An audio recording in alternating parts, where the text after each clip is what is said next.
दोस्तों, welcome back to our channel crack government exam. तो आज जो द हिंदू का आर्टिकल है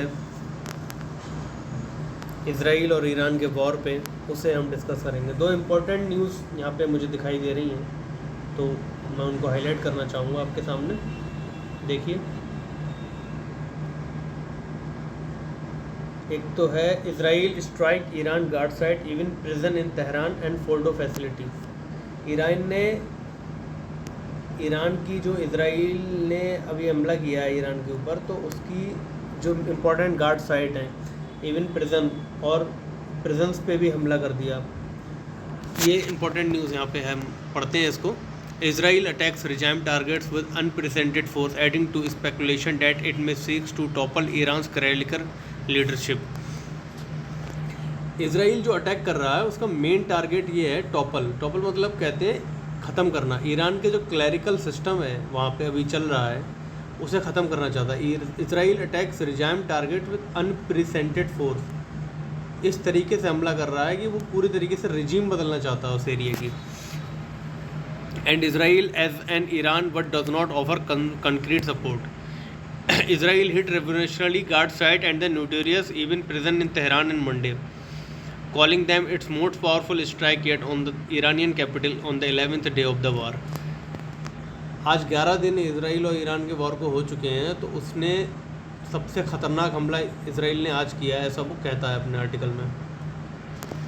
Iran in turn fire missile barrage at Israel on the same day. Iran ने भी इन टर्न में कुछ मिसाइल फायर की हैं बदले में। Loud explosion rock the Iranian capital where Israel defence minister Israel कार्ड से the military hit regime target with unprecedented force. Israel का मिनिस्टर कहता है कि उसने इस तरीके से हमला किया है कि ईरान की अब कोई भी चीज़ बचने वाली नहीं है। Adding to speculation that Israel may seek to topple Iran's clerical leadership. Israel उसके क्लैरिकल लीडरशिप को ख़त्म करना चाहता है। The targets included Evin prison which mister card say hold political prison and regime opponents. मतलब उसने ऐसी जगह हमला किया है जहाँ पे जो रजीम अभी है ईरान के अंदर, उसके अपोनेंट्स कैद हैं। समझ रहे हैं आप इसका पॉलिटिकल एजेंडा इसराइल का। As well as command centre of the domestic Basij militia and the powerful Islamic Revolutionary Guard Corps of the Islamic Republic. Iranian media and the Israeli military said Israel also struck Fordo, a key nuclear investment facility buried in the mountain south of Tehran. The military said it had struck Fordo on Monday in order to obstruct access routes to the site which Israel ally the United States had the previous day bunker buster.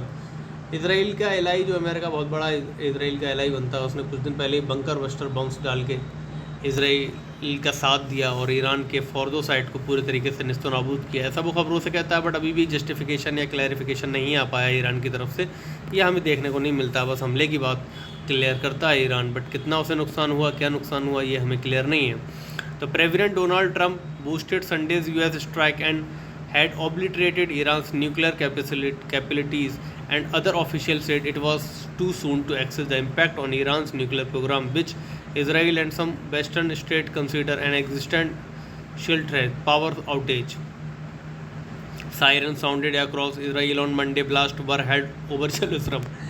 Iran भी कम नहीं है, उसने इतने हमले किए हैं कि पूरे जेरूसलम में सायरन्स की आवाज़ चल रही है आज भी। Iranian media said Israel strike hit a power supply system in Tehran, triggering temporary outage. बताइए, इसराइल ने इतना ख़तरनाक हमला किया कि पूरे तरीके से पावर सप्लाई को ईरान के नुकसान हुआ है। In Israel the national electricity company reported damage near a static infrastructure facility in the south that disrupted power supply without naming the location or specifying the issue. मतलब Israel के भी power supply को नुकसान हुआ है, तो उसने clear किया कि कितना नुकसान हुआ है, क्या नुकसान हुआ है। Some details of the damage in Israel are walled from publication due to military censorship rules. हर तरीके का इसराइल का नुकसान सामने आ भी नहीं रहा है, क्योंकि वहाँ पे कुछ सेंसरशिप रूल हैं मीडिया को लेके। ईरान में तो वेस्टर्न मीडिया भी खबर दे देता है, बट इसराइल में इस तरीके से रोक लगा रखी है। Meanwhile Russian president Vladimir Putin on Sunday slammed attacks on Iran. But Putin Iran का सपोर्ट करते हुए कहते हैं किसी भी तरीके का ईरान पर अटैक बिल्कुल अनजस्टिफाइड है, अनप्रोपोक्ड। जो भी अटैक किया गया है वो बिल्कुल गलत है। In a meeting with Tehran foreign minister Abbas Araghchi but did not announce any concrete support to his ally in West Asia. But किसी भी तरीके की हेल्प रशिया की तरफ से अभी नहीं दी जा रही है directly.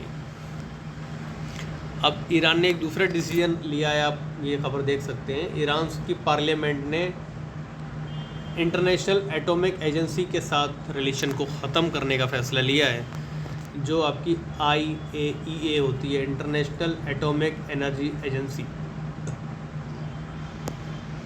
The announcement was welcomed by the members of the Majlis even if the IAEA convened an emergency meeting on its board of governors in Vienna, where Director General Rafael Moreno Grossi said the global nuclear watchdog is ready to bring his nuclear conflict to an end.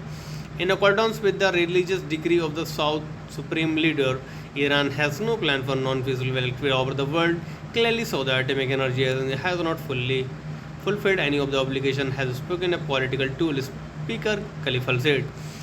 Iran के speaker कहते हैं कि कोई IAEA कोई इतना अच्छा काम नहीं करता, बस पॉलिटिकल एजेंडा USA का जो है वो पूरा करता है। In his remarks at the IAEA boards of governor meeting in Vienna, mister Grossi cautioned against nuclear accident and said we are in the midst of the serial conflict, but there is still a path of diplomacy. We must take it on the global non-proliferation regime could crumble and fall. There is common denominator. We don't want to see a nuclear accident.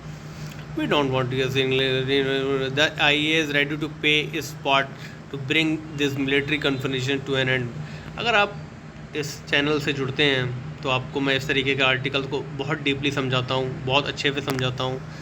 आप जुड़िए, सीखिए English को बहुत बारीकी को समझिए, और इसके वर्ड बाय वर्ड मीनिंग को अगर आप समझना चाहते हैं, आपको किसी भी तरीके का कोई भी सजेशन देना है तो आप कमेंट कीजिए और इस चैनल को शेयर कीजिए, तो मैं आपको और अच्छा कंटेंट, अच्छे तरीके के आर्टिकल को समझाने की कोशिश करूंगा, जिससे आपको आने वाले SSC के किसी भी एग्ज़ाम में इंग्लिश को लेकर कोई दिक्कत नहीं आएगी।